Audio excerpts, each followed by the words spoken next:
Sual verilir ki, hədisdə gəlir ki, namaza iqamə verildikdə fərz namazından başqa namaz yoxdur. Bu halda iqamə verilib, sünnət namazı qılsam məhkruhdur, yoxsa haram?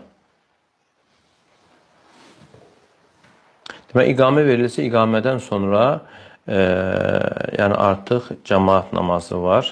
Xüsusən də cəmaat namazı başlayırsa, yəni digər namaz qılmaq olmaz. Çünki hədisdə açıq aydın gəlir ki, İzə uqimətis salatu fələ salatu illəl məktubə. İqamə verildiyi zaman fərzdən başqa namaz yoxdur. İnsan dərhal namazdan çıxır. Salam vermədən. Salam vermək namazın tamamlamasını bildirir. Amma belə olanda artıq insan yəni namazı tamamlamamışdır. Yine yalnız necə ola bilər? Yəni axırıncı rükətdədir və imam təkbir gətirənə qədər tamamlayacaqsa, salam verəcəksə, onda olar davam etmək. Yoxsa dərhal namazdan çıxır. Yəni, əgər bir insan tək qılırsa, iqamə verir, amma sünnəni qılmayıb, onda başqa, onda insan yenə sünnəni qıla bilər, sonra yenə iqamə verir, fərzi qıla bilər.